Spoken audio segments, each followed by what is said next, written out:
Hello दोस्तों, नमस्कार, प्रणाम। उमाकांत यादव सर जी इस क्लासेज में आपका बहुत बहुत स्वागत, अभिनंदन है। हम लोग संगम वंश के बारे में देखा, संगम काल में देखा कि चेर, चोल और पांड्य तीन राजवंशों की उत्पत्ति हुई, उनको पढ़ाकर। और आज हम जानेंगे कि जो संगम कालीन था उस समय की शासन प्रणाली क्या थी। आज उसके विषय में देखा जाएगा कि संगम कालीन शासन की प्रणाली क्या है। ठीक, तो लिखेंगे संगम शासन प्रणाली में राज यह राजतंत्रात्मक तथा वंशानुगत शासन प्रणाली थी। राजतंत्रात्मक का मतलब जहां पर राजा का शासन चल रहा हो, और वंशानुगत का मतलब पीढ़ी दर पीढ़ी उन्हीं के लोग राजा बन रहे हो, यानी राजा का लड़का उत्तराधिकारी, फिर उसका लड़का उत्तराधिकारी। ये चीज आगे की तरफ लिखेंगे। इसमें राजा के पास सर्वोच्च शक्ति होती थी।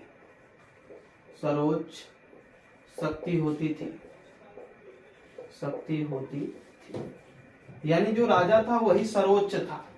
अंतिम निर्णय भी न्यायाधीश के रूप में अंतिम निर्णय देने का भी जो भी अधिकार रहा किसके पास था? राजा के पास था। आगे की तरफ लिखेंगे राजधानी। क्या? राजधानी देखेंगे इसमें। तो राजधानी में राजसभा हुआ करती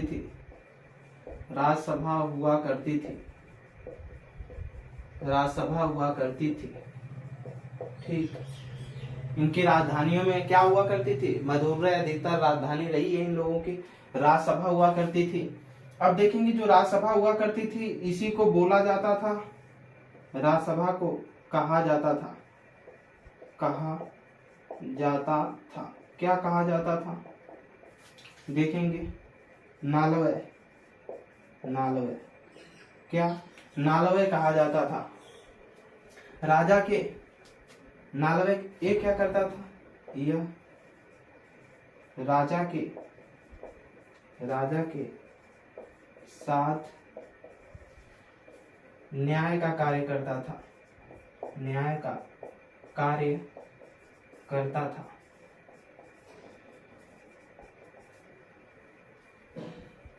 न्याय।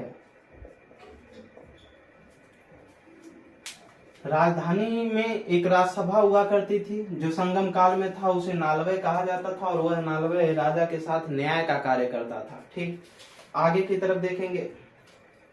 इस काल के लोग युद्ध प्रेमी हुआ करते थे। इस काल के लोग युद्ध प्रेमी हुआ करते थे।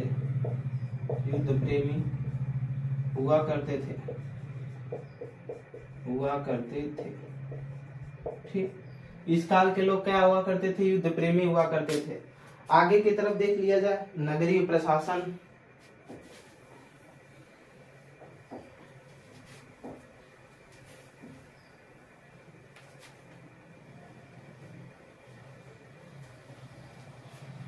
नगरीय प्रशासन एवं ग्रामीण प्रशासन।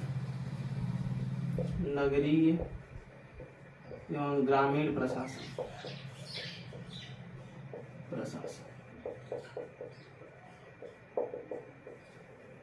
ठीक, इसमें नगरीय और ग्रामीण जो प्रशासन हुआ करते थे, क्या हुआ? इन दोनों के इनके प्रमुख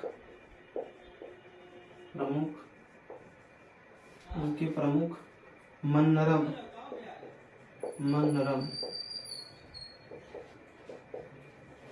कहलाते थे।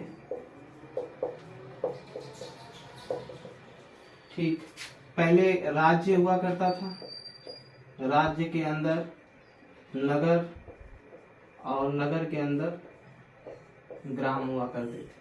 ठीक, राज्य के अंदर नगर और नगर के अंदर ग्राम हुआ करता था। ठीक, 3 स्तर थे। अब जो ग्राम हुआ करता था ये इसका जो कार्यभार, इसका ग्राम का कार्यभार संभालता था, इसका कार्यभार संभालता था कौन? ग्राम सभा। कौन? ग्राम सभा। कौन संभालता था? ग्राम सभा संभालता था, जिसे क्या कहा जाता था? अवय। ग्राम सभा को अवय कहा जाता था। कहा जाता था, क्या कहा जाता था? अवय कहा जाता था। ठीक, अवय। आगे की तरफ देखिएगा, अवय, अवय जो था यह व्यापार और वाद विवाद के मामले को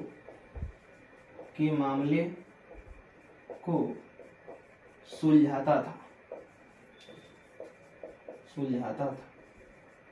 अब ध्यान से देखिएगा, पहले राज्य हुआ करता था, राज्य के बाद नगर, नगर के बाद ग्राम, और ग्राम का कार्यभार संभालने वाला कार्य जो करता था वो था ग्राम सभा, और ग्राम सभा को अवय कहा जाता था। अवय का कार्य ही था जो ग्राम सभा थी कि यह व्यापार और वाद विवाद के मामले को क्या करता था? सुलझाता था, इसका काम था।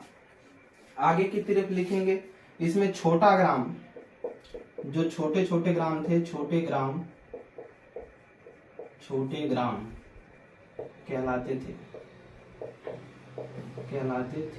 क्या कहलाते थे? छोटे ग्राम देखेंगे तो कहलाते थे सिरेब्रल। ठीक, थोड़ा दक्षिण भारत के बातें हैं इसलिए। और बड़े ग्राम को उर कहलाते थे, नीचे लिखेंगे यहाँ, बड़े ग्राम उर कहलाते थे।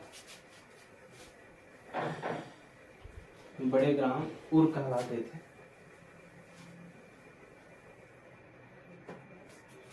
बड़े ग्राम यहाँ लिख लेंगे, बड़े ग्राम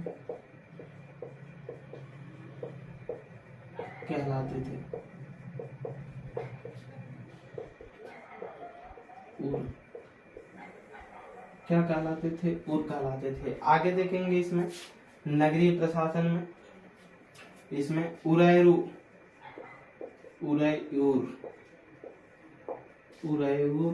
ये क्या था? चोल राजधानी थी। क्या थी? चोल राजधानी थी। और यहाँ से क्या बनता था? सूती कपड़ा का प्रमुख केंद्र था। यही अर्थव्यवस्था थी इनकी। कृषि से भी आय का स्रोत होता था बेहतरीन। आगे की तरफ, क्योंकि मसाला दक्षिण भारत के क्षेत्रों में मसाला वगैरह, और अधिकतर केरल क्षेत्रों से कुछ जो ये कच्चे नारियल होते हैं हरे वाले, ये सारी चीजों का सूती कपड़ा का प्रमुख केंद्र था उरैयूर। आगे की तरफ लिखेंगे, ये पुहार स्थान का नाम है, पुहार। क्या? पुहार लिखेंगे। यह चोलों की तटीय राजधानी थी।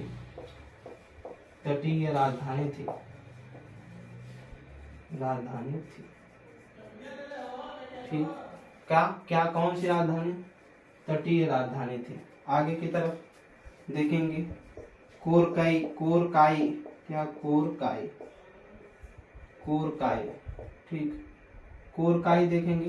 कोरकाई जो हुआ करता था पांड्यों की तटीय राजधानी। भाई, पांड्यों की तटीय राजधानी इसलिए बनाते थे कि वहां से बैठ करके सब कुछ क्या व्यापार संपन्न हो सके। कौन सी राजधानी? तटीय राजधानी। किसकी? पांड्यों की थी। आगे की तरफ देखेंगे, अगला स्थल मुसीरी अथवा मुजीरिस। ठीक, देखेंगे इसके बारे में। ये थी चिरकालीन प्रसिद्ध बंदरगाह। चीर शासकों का ये तटीय राजधानी था और प्रसिद्ध क्या था? बंदरगाह। बंदरगाह आधुनिक राजधानी। ठीक, आगे की तरफ देखेंगे। इनके धर्मों में अधिकतर जो इनके धर्म मिलते हैं, ये लोग ब्राह्मणों को उचित स्थान दिया इन्होंने। इन लोगों ने, संगम कालीन के लोगों ने जो ब्राह्मणों को उचित स्थान दिया। ठीक, धार्मिक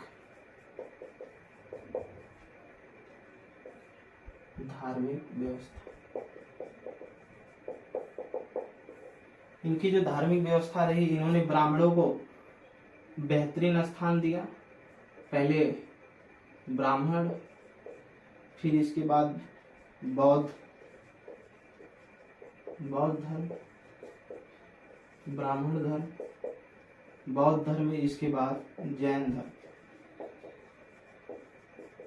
को मान्यता दिए। ठीक, आगे की तरफ इसमें देखेंगे प्रमुख देवता।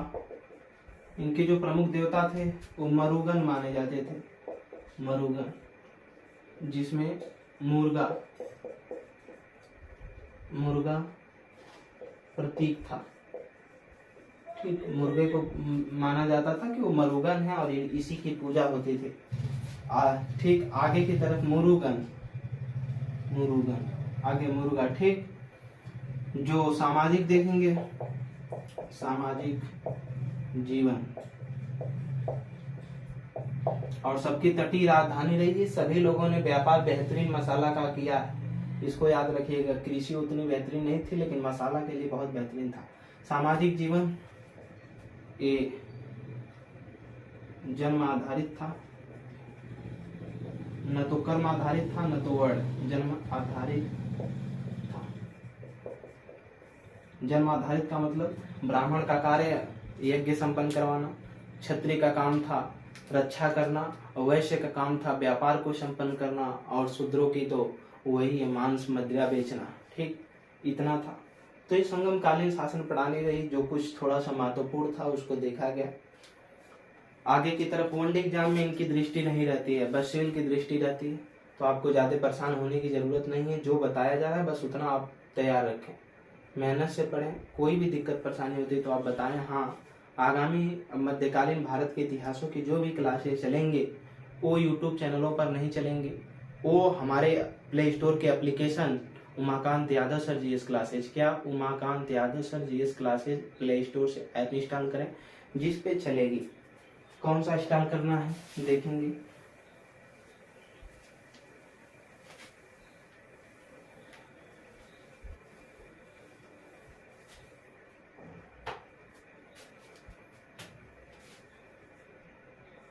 प्ले स्टोर पे जाएं, फिर प्ले स्टोर पे जाना है और इसके बाद यहां से Umakant Yadav sir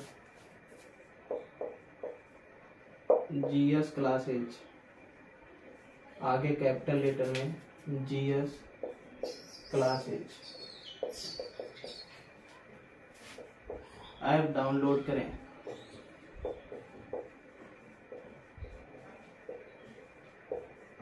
app download करें, अपना भविष्य उज्जवल बनाएं। अपना भविष्य उज्जवल बनाएं।